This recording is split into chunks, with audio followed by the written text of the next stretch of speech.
right, welcome everybody into the Chargers post-game podcast, Real Talk Ravens podcast. Heading into the bye week with a dub, 20-10 over the LA Chargers that just love to just choke away games as like worse than any team in the NFL. But we are headed into a well needed bye week here, week 13. But we are heading into it as the first place team in the AFC, heading into the bye 9-3. 9-3. By the way, that number one seed changed like 3 times throughout the day. Yeah. Yep. So we managed. Yes. Just quickly, big picture, looking at injuries of the game.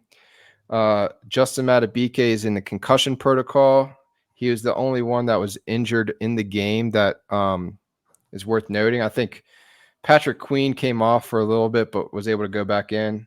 Yeah, he was good. And then we did get an announcement today from Harbaugh's presser that David Ojabo apparently had surgery last week for a partially torn ACL. And his timetable is looking like at the latest he'll be ready for training camp. At the latest? Okay. At the latest. I did not see that.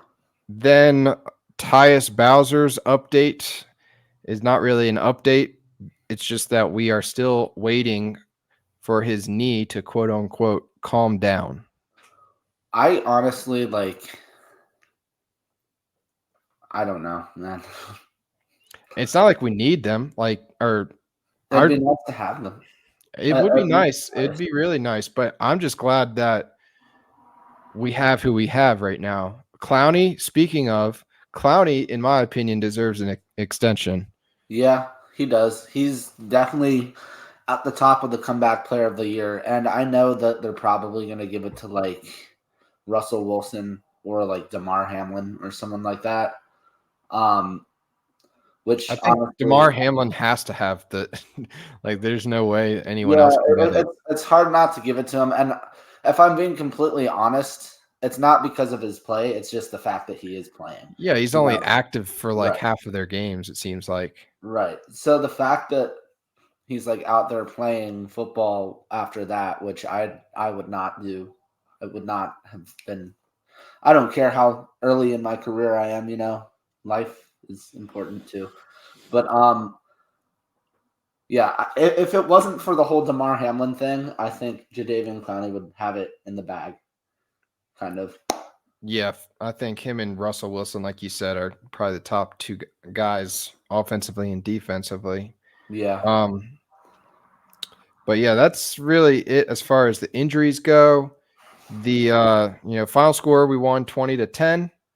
It wasn't pretty in any way. It was very offensively was very pedestrian for us. It was probably the worst I think our offense has performed all season.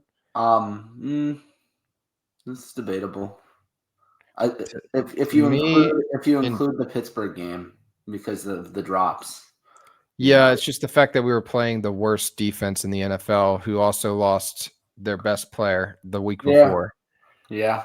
Well, here's the thing about our offense yesterday. We were getting a lot of yards, and we were just inconsistent. We were moving the ball really well, and I do have hope that 2 weeks from now when we play the Rams and then when we play the Jaguars the week after that, we'll start to gel a little more.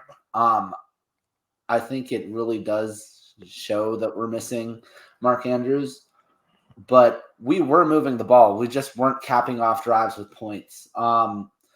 We had the missed field goal. We got stopped. We turned the ball. Then we have a fumble. We had a fumble, but we recovered it. I think it was just. I'm trying to think. I feel like we had a. Oh, you know what? No, we had a turnover on downs where we went for it and we couldn't get it.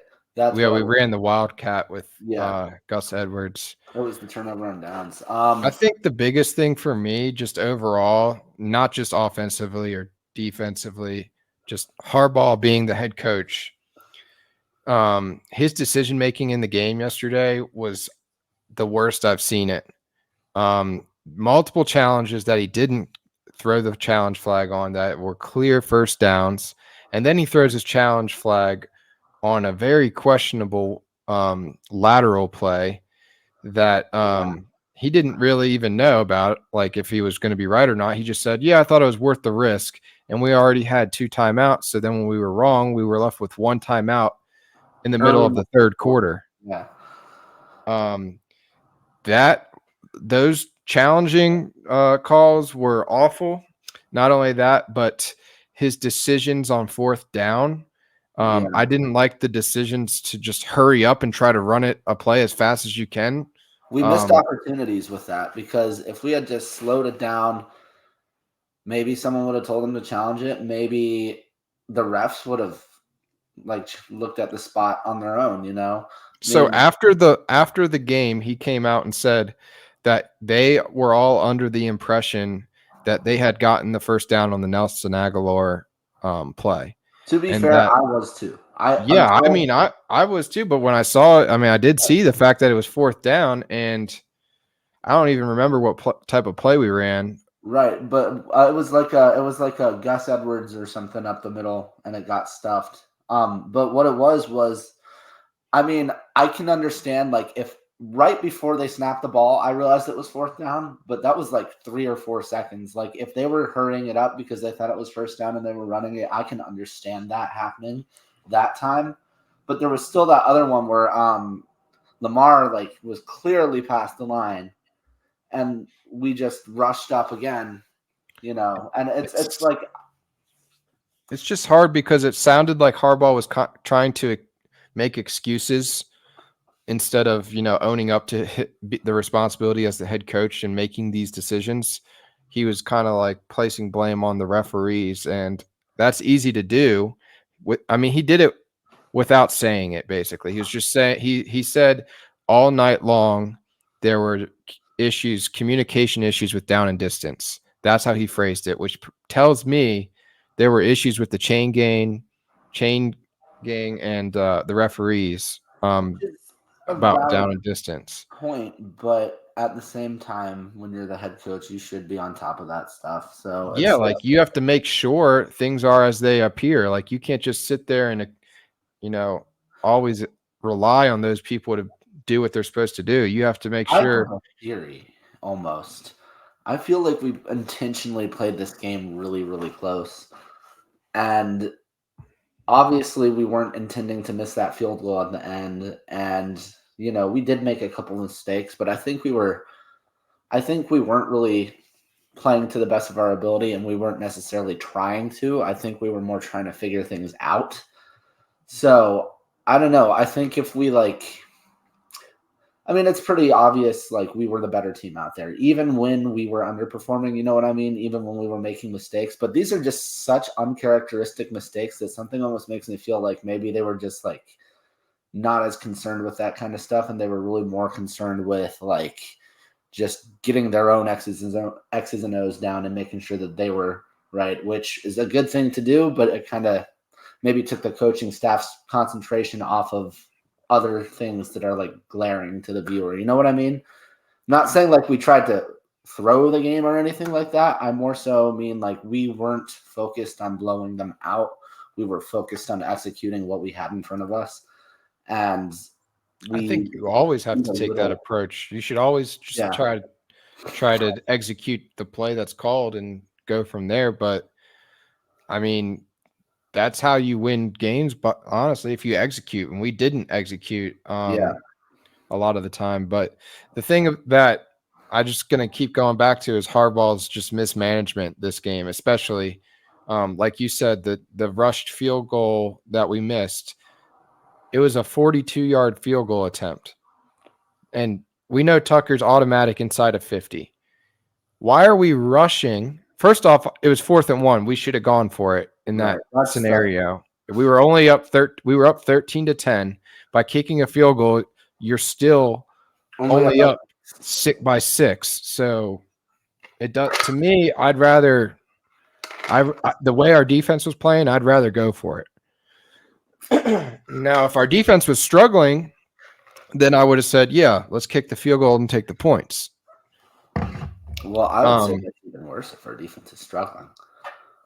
Because then you would say, oh, well, the Chargers will just go make it a 1-point game. Yeah. Either way, I just think in that situation, you go for it on 4th and 1. You can essentially put the game to bed right there. I don't know why we don't just line up and run smash mouth football and let Gus Edwards lean forward for a yard like he did on the 1. Dude, if the Eagles can do their automatic tush push thing, like I know we don't want to run Lamar up the middle like that because he's a little more injury prone. But like we have Pat Ricard, we have Gus Edwards, we have we had Mark Andrews, but we also have Isaiah Likely and Charlie Collier. We have big guys.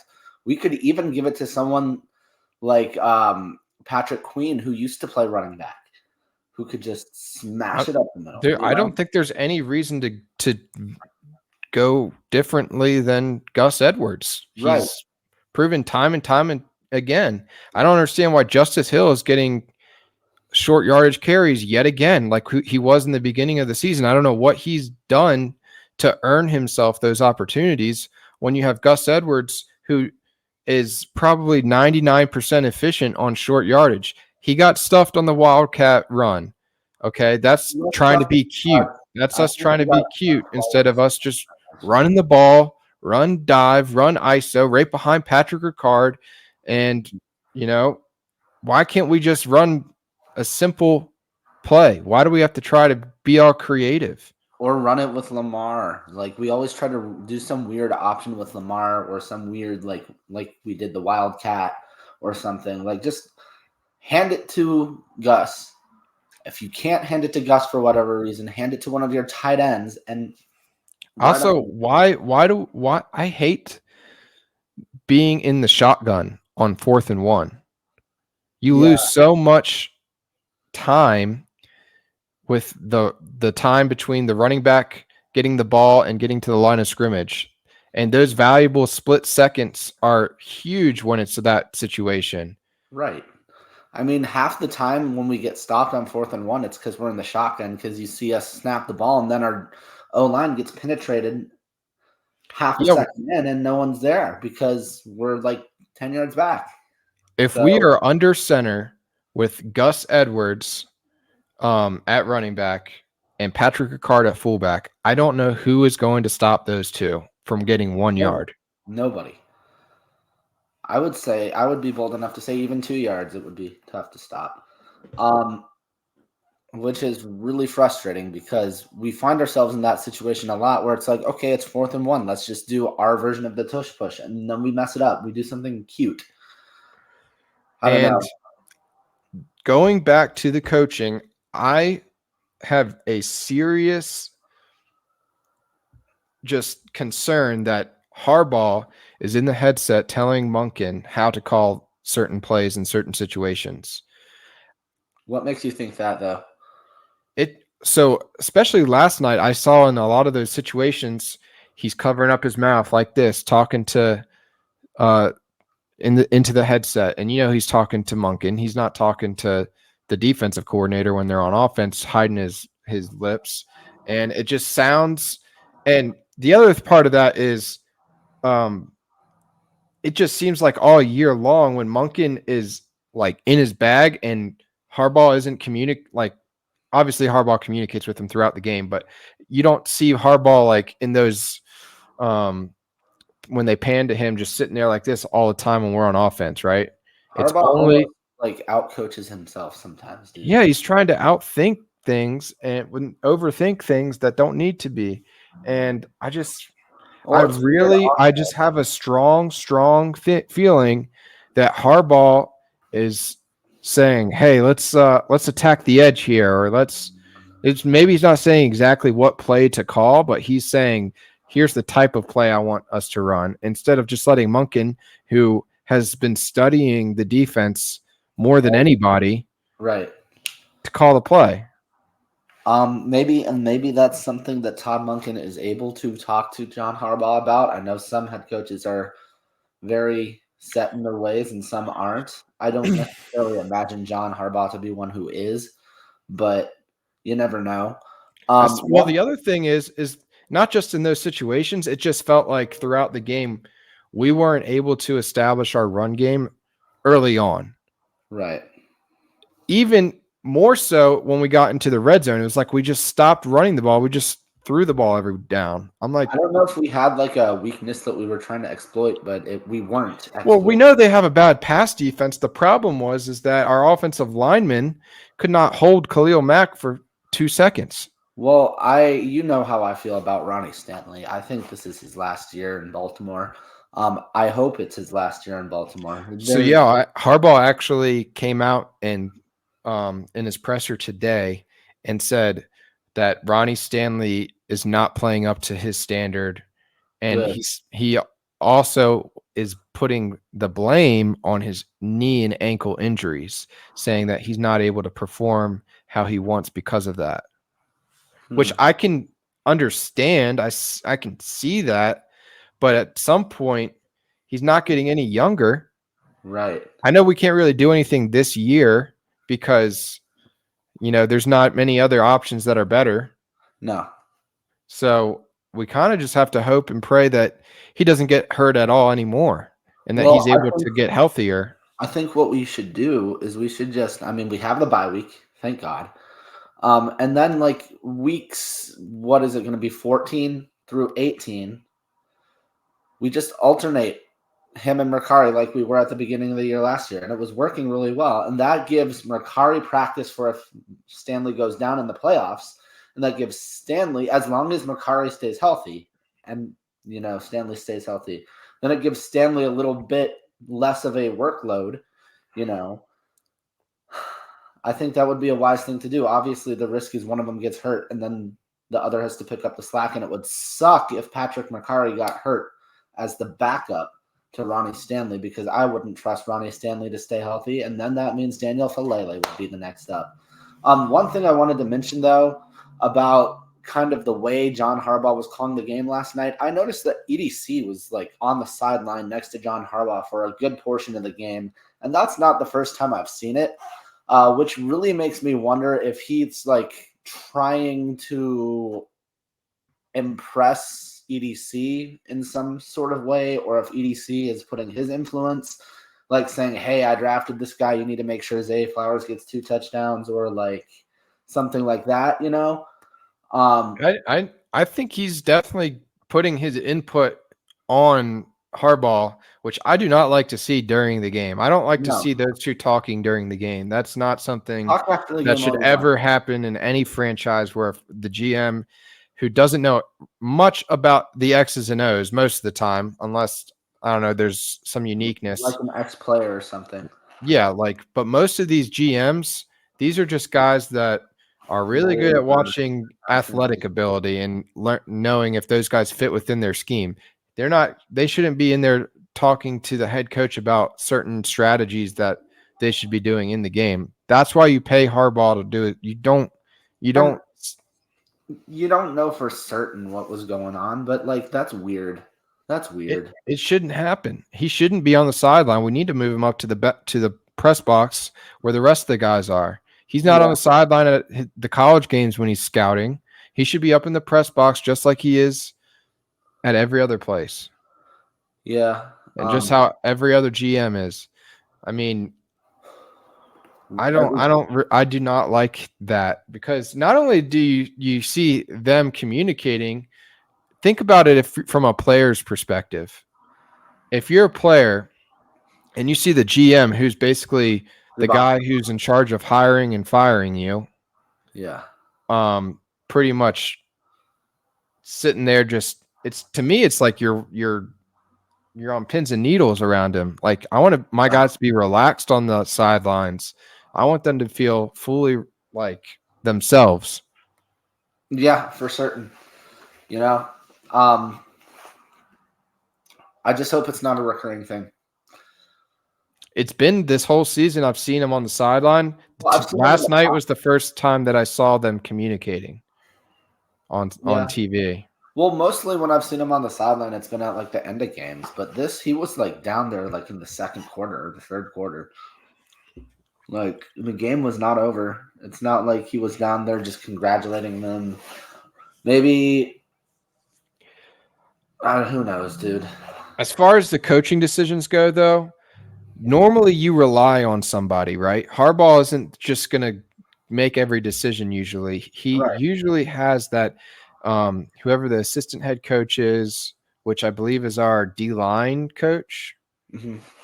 um, or he has somebody up in the box that their title is like football strategy, Yeah. and they're in the headset. Here's the suggestion. Here's the suggestion, and then it's up to Harbaugh to listen to it or not. My thing is, I don't know if he's listening to them and they're giving bad advice, or he's going rogue and not listening to them. Either way, something over this bye week has to be reflected on. We need to do some, self-reflecting and self scouting when with that, and just say, you know what, we need to try something different, because right now our in-game strategy, the Here's what decisions that we're making are just bad. here's what I would say. Accept that we won, be glad that we won, but take this game as if it was a loss and carry it into the bye week and treat it as if you would treat a loss going forward. Yeah, and I think I honestly am okay with winning it close. I'd rather us win close before the bye week than dominate somebody. I'd rather us see what we need to work on, Right. because the coaches, they're not taking the week off. The players, yeah, they're getting the week off, rest their bodies, see their Whatever. family and Yeah. and spend time with On them vacation. I swear, and if have anyone them goes to reset. Argentina, The coaches, those guys are still going to be in the office sun up to sundown working. yeah, And so to me, this is their opportunity to really just get better on the things that we have not been good at. And that, to me, number one is the in-game strategy. situational football. Yeah. Let's move on to defense. Yeah. Well, I still want to talk a little bit more about how bad Khalil Mack whipped us. Yeah, that was pretty rough. I'm not gonna lie, I kind of expected it We because made him look like prime time Khalil Mack, like he was back on the freaking Bears. yeah, Like I haven't seen Khalil Mack play like that in forever. yeah, it's been a while. I think, like we mentioned, Ronnie Stanley just sucks. Like he legitimately just sucks at football. Which Even Patrick Ricard was helping on the side that Khalil Mack was in, and it was like he was beating Patrick Ricard and whatever tackle he was going against. really, damn. Yeah, it was bad. I mean, we I made saw him that look like on he was his freaking account. Myles Garrett on steroids. Maybe he just like watched Myles Garrett play against us. I mean, Yeah. honestly, we can't do anything against Myles Garrett ever. So The other thing with that is when Lamar started getting pressured and started feeling that pressure. And this is something I've noticed with Lamar throughout this season specifically. He's getting happy feet. And what I mean is his feet are never set when he's throwing. Like he doesn't look comfortable. yeah, And a lot of his poor throws last night and poor accuracy was because it was just like he was just scared to get hit. I'm like, well, you look need at to be able to step into a ball as a quarterback in the NFL and know you're going to get your freaking bell rung. he's got it. And We applauded him when he because he stepped into a lot of the throws against the Lions a few weeks back, even with pressure in his face. Like that was the complete opposite of what we saw last night. Mhm. And I don't know if just like since he's tweaked his knee, he's been a little more worried to do that kind of stuff. But I would remind you that every time he's tweaked his knee is when he's gone for a run and someone's fallen on his leg. It's not because he stood in the pocket. Um, Stand in the pocket, find your man. If no one's open, throw it away. Or if you have a lane, run, which, you know. but enough with the bad, the good part of the offense. Zay Flowers, like we were talking about beforehand, Zay Flowers, that was a statement game. Oh yeah, against Him, against the team that could have drafted him, yes, and the pick before. instead drafted Quentin Johnston, who got benched after he was hurt. I don't know if y'all saw this last night, but I watched Brandon Staley's press conference because I felt like I would learn a lot more from that than ours, to be honest. Um, and Brandon Staley said that he was good to go back in, but they just didn't feel like they had a opportunity for him to go back in, which is basically a nice way of saying he got benched. He couldn't get separation. He wasn't making catches, and He had one catch for 7 yards. yeah, and then you see Zay Flowers just dominate on the other end. I think it's very tough to write off this game as a complete offensive loss because we were moving the ball for big portions of the game, and we were holding on to the ball for long amounts of time. We killed a lot of clock early on. It was just the situational coaching, the execution that kind of held us up short. So I think we are starting to find a rhythm without Mark Andrews, but we're not quite there yet. I'm very, very, very nervous about this Rams game coming up in 2 weeks. Yeah. Well, like you said, without Andrews, it was definitely different, but I will say Isaiah Likely stepped up big time. He was our leading receiver. And the biggest difference to me between him and Mark Andrews is like for him, at least having a little bit of an edge over Mark Andrews is his yak ability. Yeah. He has a different speed than Mark Andrews. He does. He And can turn it on. yeah, like every catch that he made, it was like he was getting at least 10 yards after the catch.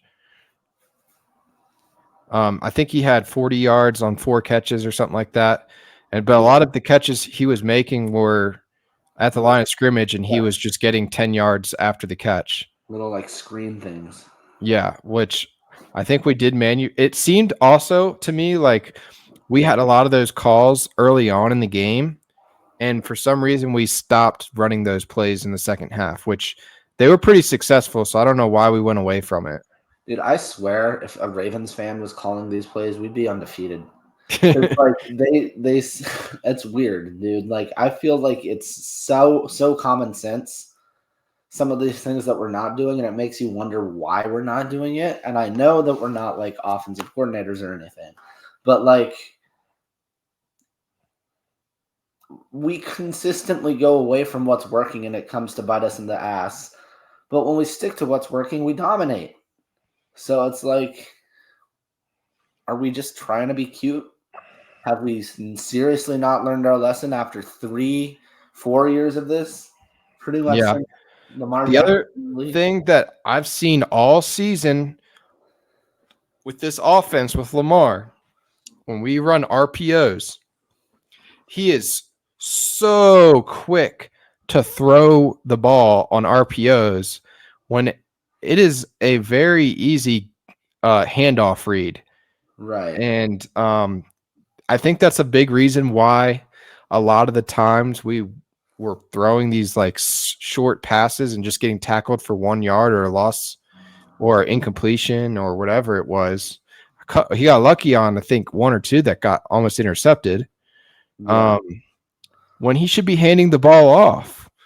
And if that means we need to take away the RPO or at least certain RPOs out of our game because Lamar can't read it correctly, I think that's something over this bye week that the offensive coordinator, Monken, and the other offensive coaches have to get together about and say, all right, what does Lamar need to do differently? What do we need to call play-wise and to maximize our success and minimize these poor decisions? I mean, I'm going to include that into the film recap later on this week in the next episode, but I'm fairly certain that there were multiple occasions where Lamar pulled and threw RPOs that he shouldn't have. Yeah, I noticed it. The There was one pass that we had that got batted down and almost intercepted, kind of right at the line of scrimmage. And I feel like that's one of the plays because I think I remember seeing him pull it and just throw it really fast. And maybe I'm wrong, maybe I'm confusing plays, but that's something that stood out. Yeah. Another thing I think that is kind of going under the radar is the fact that Odell Beckham kind of disappeared in the second half. He was really you could tell he was a big part of the game plan in the first half. So I'm wondering if he maybe retweaked his shoulder or something because he was third for snaps behind Zay Flowers and Bateman. And actually, no, he was fourth. He was behind Aguilar in snaps. Yeah, he probably just tweaked it and was like, I need to come out. Yeah, so Because that's he was something that they really early on. Yeah, that's something now the shoulder for him, it's more so a pain thing because it's an AC sprain.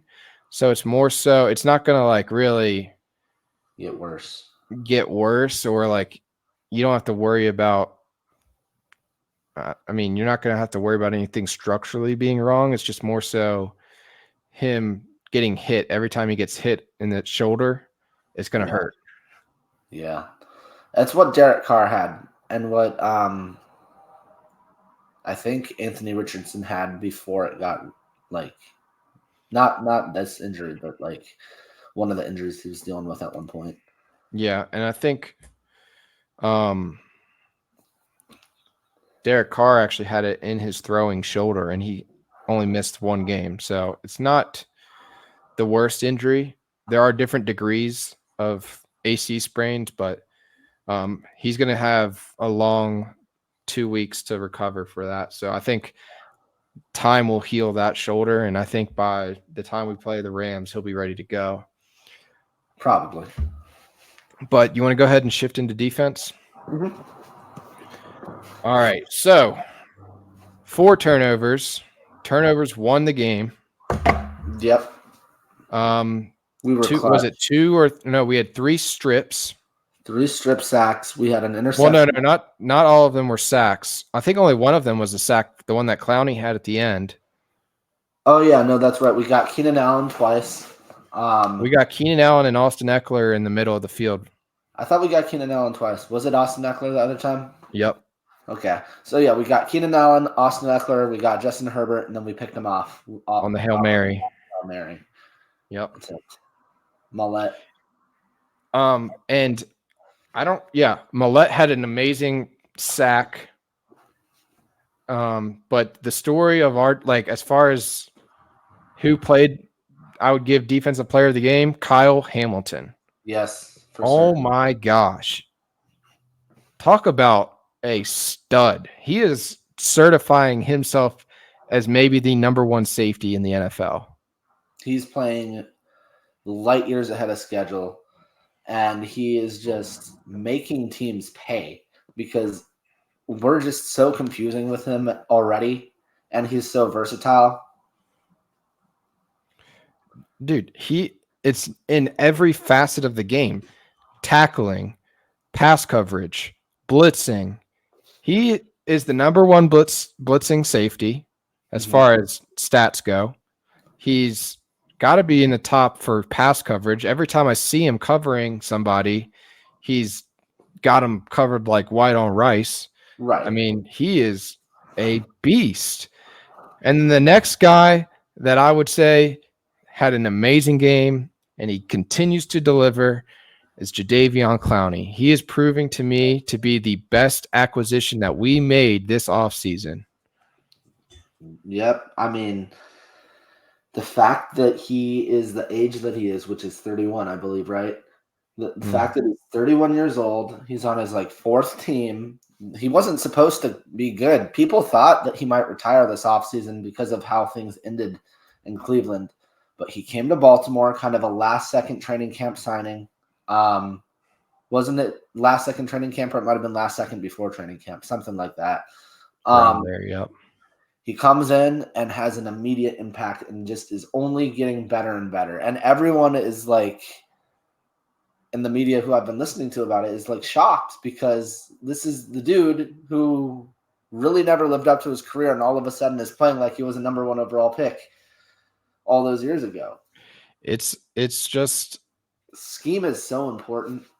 it's crazy to see what guys can do when they're in the right scheme. Like you said, you have guys around them that take the attention off of them, and they're just like, he is just absolutely dominating. Yeah, it's it's really nice to see. It's very the fact how many sacks do we have after last night? What was it, like 48, 49? We have I don't like even what, 5 know. sacks. Let me look it up real fast.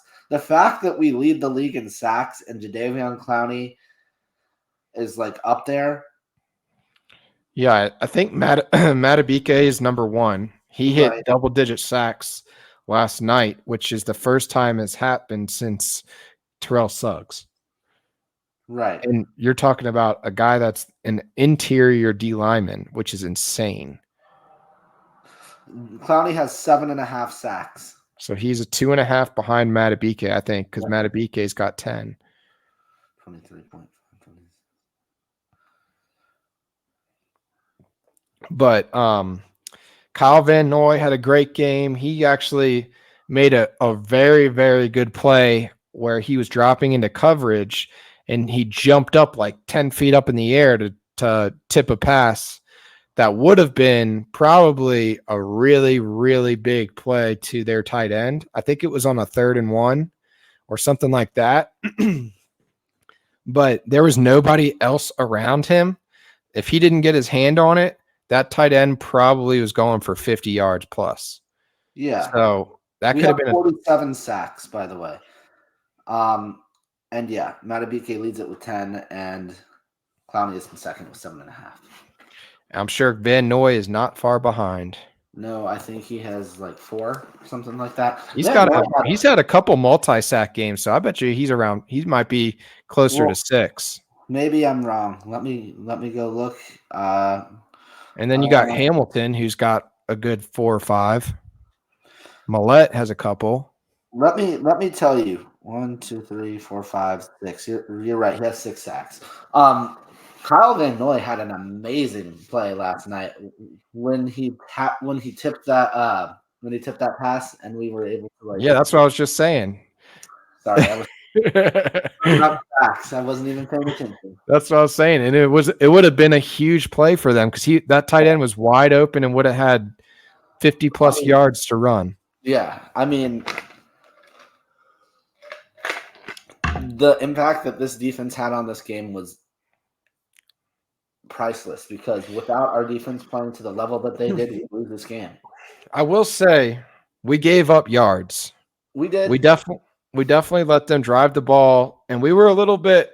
I know we were talking. We were like, man, they're running the ball on us. Like we're still getting the ball moved on us. But when it came down to it, when the key moments were needed, we made the play. We are a bend don't break defense, and you want to know something that I loved last night, with the exception of their 1 touchdown. I think they were in scoring territory, or at least the red zone, like multiple occasions last night, and we stopped them. They couldn't score in the red zone. They could not score a touchdown in the red zone. They had their 1 touchdown they scored in the red zone with the tight end. Right, which was a good touchdown, by the way. That was a really, bad defense. But can we talk about how cringe it was seeing Gerald Everett do the Ray Lewis dance? Yeah, I think he kind of sealed the Chargers' fate at that moment because they weren't, like Roquan Smith said last night, if we don't let them score, we win. And I'm sure them seeing that was like, okay, these motherfuckers aren't scoring on us again. Dude, I'm serious. Like, you don't do that. No. That's just something you don't do. You don't. And it's okay. They're 4-7. We're 9-3. The Chargers found a way to Charger. We almost found a way to Raven, but I guess the ghosts of the Chargers out-chargered the Ravens out-ravening. Yeah. Well, I'm telling you, man, this was like the Giants-Patriots game. 2 teams that were just trying to find a way to lose, and one team just ended up being worse. Zay Flowers made the difference. Zay Flowers made the difference. Clowney made the difference. All these team guys that weren't on the team last year made the difference. Yeah, you know, Brandon Stevens, man. Brandon Stevens. Another great night from Brandon Stevens. We've been out without Marlon Humphrey for 3 weeks now. And Brandon Stevens has held it down. I don't think we've lost since Brandon Stevens. No, we okay, it's been 2 weeks. Because Marlon got hurt in the Bengals game, right? No, he got hurt in the Browns game. Cleveland game.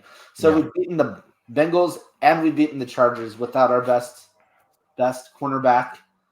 And our other best cornerback has been playing lights out. So, speaking of corners, Marcus Peters, former Raven from last season, has officially been released by the Raiders. The reasoning being is that he has kind of just quit on his team, basically, from what everyone is saying. I haven't watched much, but they said as of yesterday, there were plays that he just took off and just seemed uninterested in playing. Maybe he was ready for retirement, and the only thing that was going to keep him playing was Baltimore, and he didn't realize it until he was playing somewhere else. He loved playing in Baltimore. I don't think he's really loved playing anywhere else the way he did. It would be something to see if we sign him to our practice squad or something. We might. It's a depth thing. I mean, we did get all of our corners back healthy, but you can never have too many on Baltimore, too many corners. You know what he really needs to do is transition to a safety. Yeah, you think he has another 2 or 3 years in the league as a safety? I think it would definitely extend his career, kind of like what Minkah Fitzpatrick did. Yeah. Well, no. Minkah Fitzpatrick was a safety. He got drafted by a team that decided to use him as a cornerback, and then when he got moved to the Steelers are like, he is a safety. We're going to play him at safety, and he's been unstoppable ever since. Yeah. Trying to think there are certain guys that when they get older at corner. Keanu Neal went from safety to linebacker. Yeah, he's not making that move. But Peters, I think, has the IQ to play safety, and I feel like it would be less on his body, maybe. I don't know why that's never going to happen? He's got too much pride, and he's too sensitive to play safety. That's why he's not a Raven right now, because he has too much pride, and he can't understand that he's probably in his last full year of playing, at least meaningful snaps. He's got to take a pay cut or change position and understand that that's just part of the game.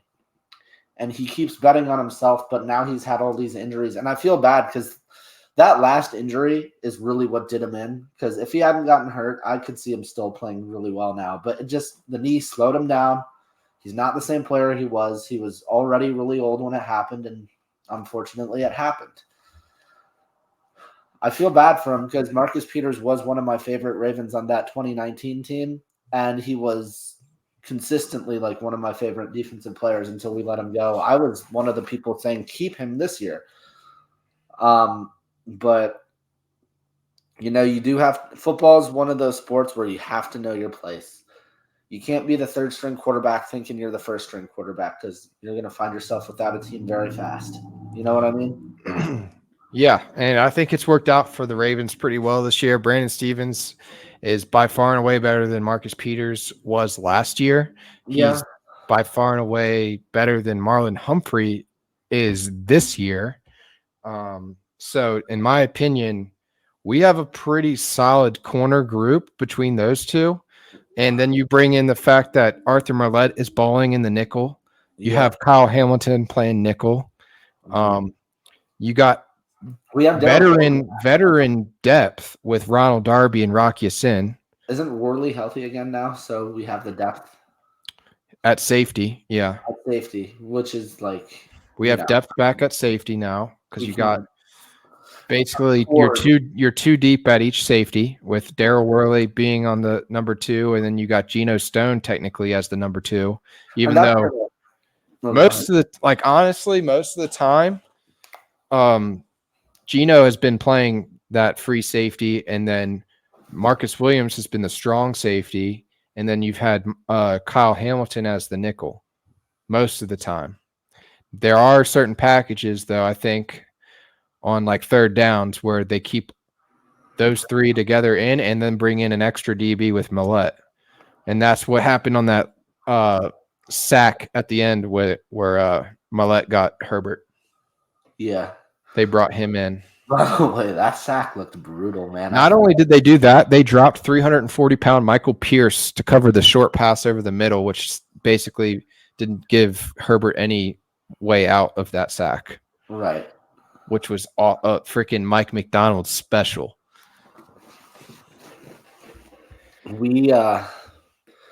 One thing's for certain with the Baltimore Ravens is we will give you our best on defense. Yep. Let's go ahead and get into our just final thoughts here. I'm just going to say it. We're not going to be the number one seed in the NFL or in the AFC. It's just not going to happen because we're going to have to win out and hope that the Chiefs don't win out. And I don't think that both of those things happen. I'm not necessarily convinced we can win out right now. But I do have a very good feeling about us once we hit the playoffs, as long as we're relatively healthy still, you know? We're going to do a whole midseason episode, so I'll get more onto that then. But I think what we need to do is take the bye week to get healthy, have a really good game plan for the Rams, and then just take it one game at a time. Because the Jaguars, the Dolphins, the 49ers, the Steelers, and the Rams are all teams we could lose to or beat. It's not a guaranteed win or loss either way. So the best way for us to get through this is just to fight like hell 1 week at a time. As a Ravens fan, it's very easy to say we're 9-3. This division is ours. The Steelers are close, man. They got a trash schedule. And the thing is, like, they don't need to score points to win games because their defense will put them in position to, like, score a field goal or they'll get a touchdown themselves or something. Like, unless TJ Watt and Alex Highsmith get hurt, there's no way that team isn't winning most of the last, like, 5 or 6 games they have. Yeah, and it looks like the offensive play calling change worked out for them because they had their first game with over 400 yards on offense in like 2 years. It wasn't necessarily turning into points. They only won 16-10, so I still have hope that they suck and they were just playing a trash defense. But most of the teams they play next are trash. They've got like the Steelers, the Seahawks, who else is it? The Cardinals. I mean, they have us, but we played to the level. The Steelers already played the Cardinals. No, they didn't. Did they? I thought they did because they lost to them, I think. No. You're thinking of no, that was the Bengals, and they beat the Cardinals. Oh, yeah, you're right. So they actually do play the Cardinals this week. They play the Patriots the week after that, the Colts. Colts can be tough.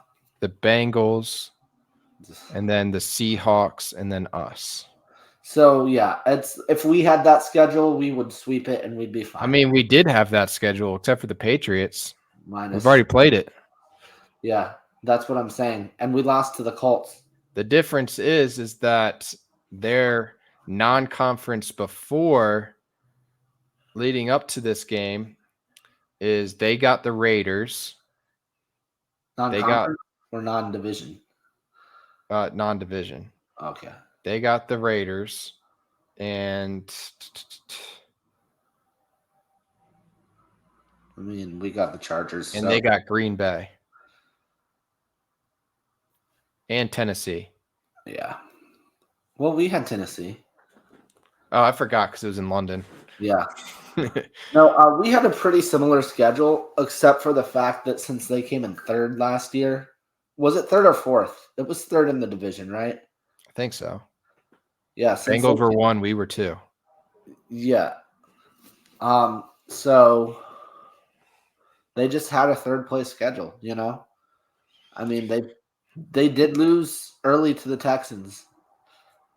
They did lose to what are their losses right now, actually? They lost to the Browns, they They lost to the lost to the Texans. Browns. They lost to the Jaguars. They lost to the Texans.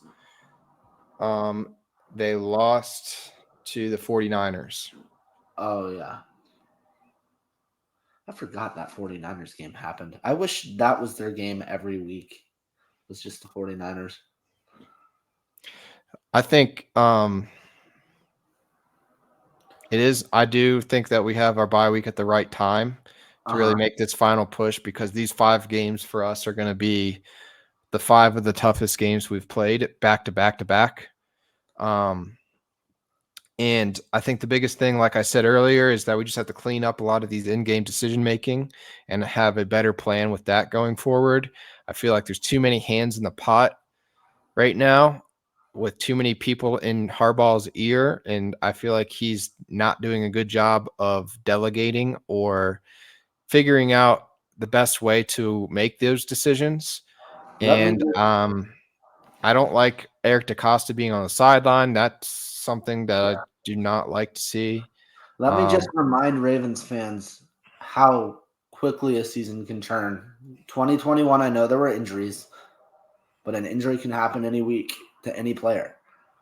We were 8-3 and we led the AFC, and then we finished 8-9. Okay, we're 9-3. We can still finish 9-8. Like that, like we can still have a really unimpressive record and miss like the division. I think it's probably too late for us to really miss the playoffs, but you never know because there are some surging teams like the Colts who have the tiebreaker over us because we're or the Steelers, or the Browns. So Lamar has to be more consistent in these last few games because you can tell in a lot of the games we haven't been good on offense. It's mainly because Lamar has been inconsistent. right. He's got to make sure that he's making good decisions, but as well, he's got to make sure that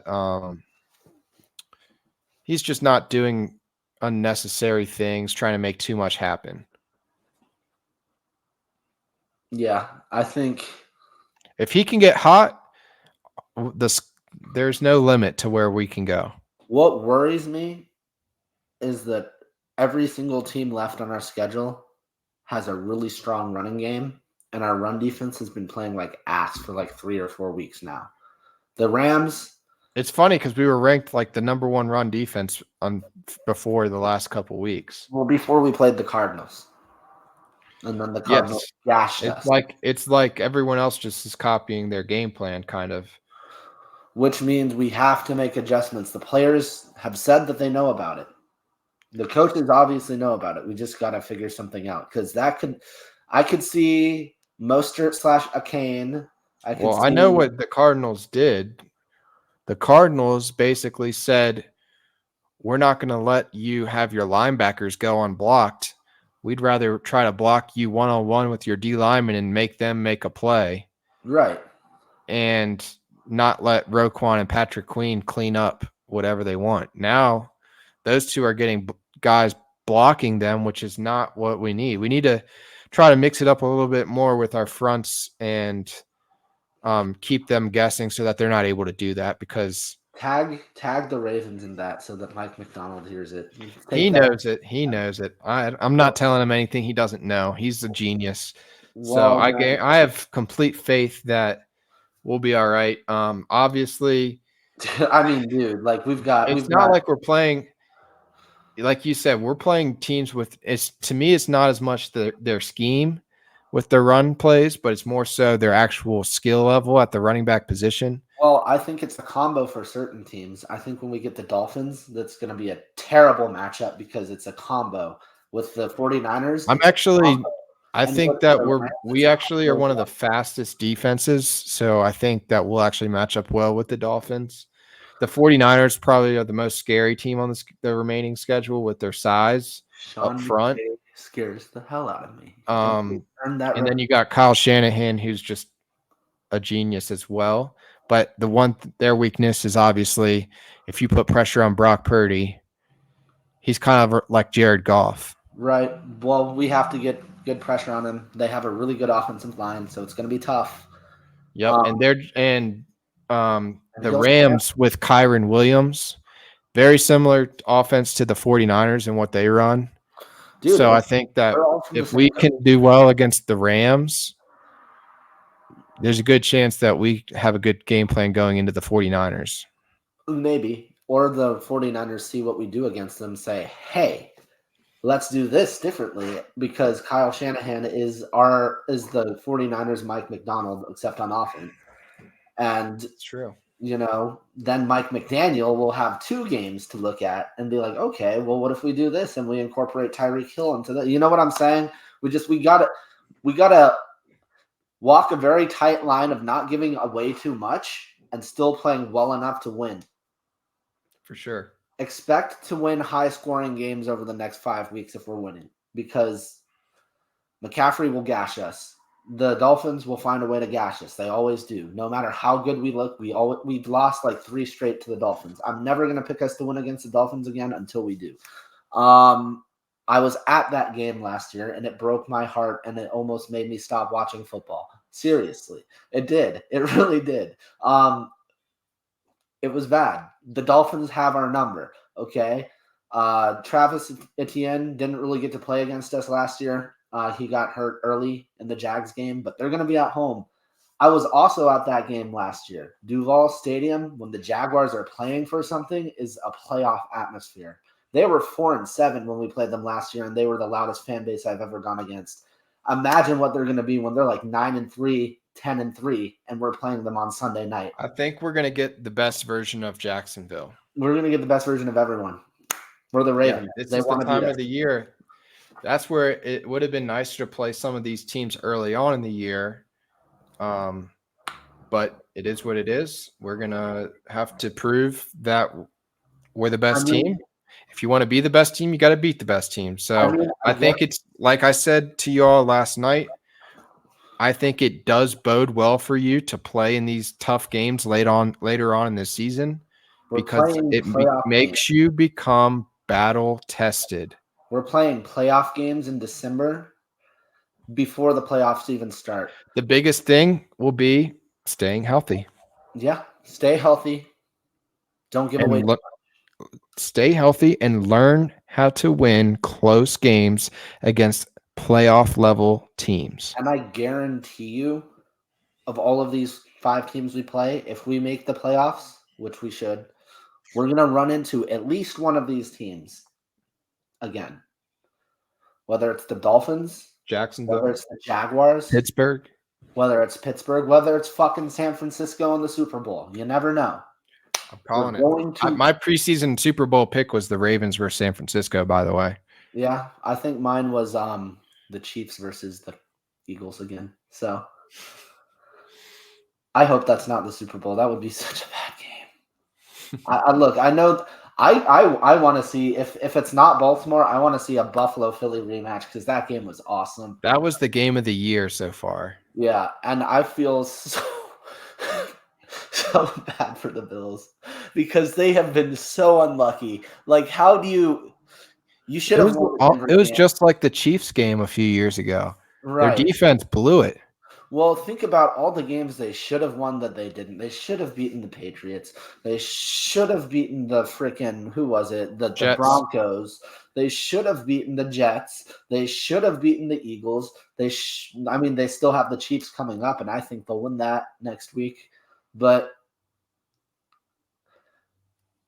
it seems like no matter what, they are always going to find a way to lose. They're almost like the Chargers this year. Yep. And I feel bad, because their window is. They're going to have to win some ball games here. This is like the year that if they don't win the Super Bowl, I think their window's done. Kind of like next year is probably our window. And I think as long as you have Josh Allen, your window's open. Yeah, but I don't know how long Stephon Diggs is going to stick around, man. They'll find somebody else. Gabe Davis only plays well in big games, which is fine, but no, they'll have to get somebody. But I'm just saying, get like Michael Pittman. I think you get the same production. Yeah, I don't know, man. Josh Allen, sometimes he just doesn't seem like he's having fun anymore. And that's not a good thing when you have a quarterback who throws a lot of interceptions. He's not having When fun. you're 6-6, it's hard to have fun. Yeah, that's what I'm saying. Winning solves everything. I saw this happen to Cam Newton. Obviously, there were injuries involved as well, where he was just such a dominant runner and a dominant quarterback forever. And then the turnovers started happening and the losses started piling and he got in his head. And it seems very similar, minus the injuries, to Cam Newton's downfall. Yep. It really does. And I like Josh Allen. I don't want him to beat us ever, but I like watching him play. And it's always more interesting when the Bills are in the mix. So I hope for their sake they can turn it around. And I don't want to see, unless, of course, we're the 2 seed, I don't want to see the 7 seed be the Colts or the Steelers or like the Broncos. I want to see it be the Bills. Again, unless we're the 2 seed, then fuck that. Give us the Colts. I want to beat them this year. Yeah, for sure. But I think we'll probably get into a little bit more of that in our next episode. With it being the bye week, we're going to bring on familiar face in Palmer Grigsby on our next episode, most likely. It should be on Thursday or somewhere around there. It might have to be Friday or Saturday. I'll talk to you about that. Okay. And so sometime later on this week. But hope you all had a great Thanksgiving, capped off with a nice win this week. Enjoy your week off from Ravens football. It's been a lot of not Ravens football over the last 2 weeks, and it's a lot more of not Ravens football over the next 2 weeks. So, maybe find some other teams you want to watch. Watch the Jags, watch the Rams, watch the Niners. Someone we're going to play. Or watch the AFC North beat up on itself. Take this week, rest up.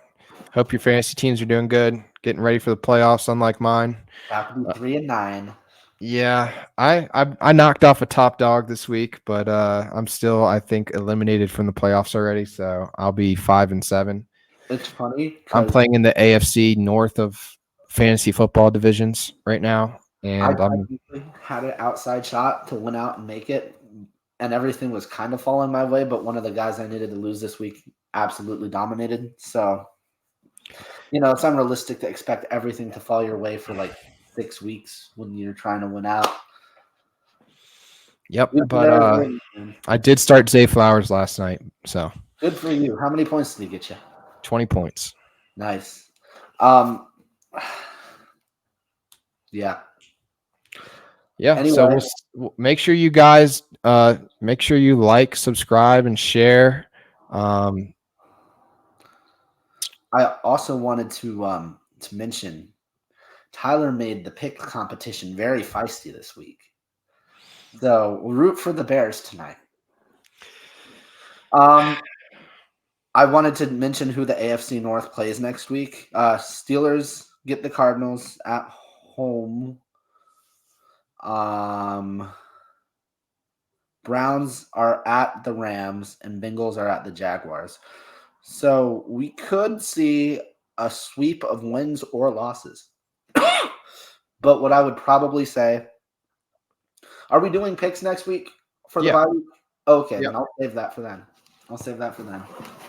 Okay. For sure. Well, see you all later on this week. Hope you have a great week. Thank you for tuning in, and we'll see you all later.